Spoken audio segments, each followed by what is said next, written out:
ஆடி மாதத்துக்காகவே இந்த செடி எல்லாமே நான் பிடுங்காமல் அப்படியே வச்சுருந்தேன். அதனால் இதிலேருந்தே கட் பண்ணி எடுத்துகிட்டு போயிட்டு சாமி படத்துக்கு அழகாக வச்சாச்சு. ஃபஸ்ட்டு பார்த்தீங்க அப்படின்னா அம்மனுடைய படத்துக்கு நல்ல வாசனையான மல்லிகைப்பூ போட்டுட்டு அதுக்கப்புறமா கொஞ்சமாக வேப்பிலையும் மேலே வச்சாச்சு. பார்க்குறதுக்கு ரொம்ப அழகாக இருந்தது அம்மனுடைய ஃபோட்டோ. அதுக்கப்புறமா வீட்டில் 3 நாள் மட்டும் வைக்கலாம் அப்படின்னு சொல்லிட்டு நான் இந்த கலச சொம்பில் பார்த்தீங்க அப்படின்னா வாசனை பொருட்கள் எல்லாத்தையும் ஆட் பண்ணிக்கிட்டேன். அதுக்கப்புறமா அதில் கொஞ்சமாக வாசனையான பூவும் போட்டுக்கிட்டேன். அதுக்கப்புறமா பார்த்தீங்கன்னா சுற்றி வேப்பிலையும் எடுத்து வச்சுக்கிட்டேன். அதுக்கப்புறமா நடுவில் ஒரே ஒரு ரோஸ் மட்டும் வச்சுட்டு ஒரு பிளேட் வச்சு அதில் பூ எல்லாமே போட்டுட்டு அதுக்கு மேலே இந்த கலச சொம்பையும் வச்சுட்டு பூஜை ரூமில் ஒரு இடத்துல வச்சாச்சு. பார்க்குறதுக்கு ரொம்ப அழகாக அவ்வளோ ஒரு பாசிட்டிவாக இருந்துச்சு.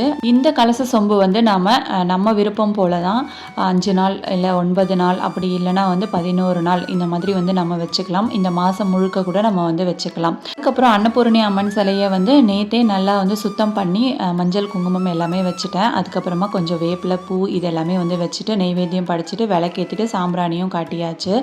ரொம்பவே சூப்பராக இருந்தது பார்க்குறதுக்கு.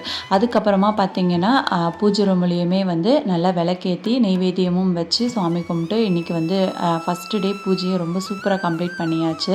நேற்று ஒரு நாள் மட்டும் டைம் இருந்ததுனால ரொம்பவே டயர்டாகிடுச்சு. அவ்வளோ வேலை இருந்துச்சு.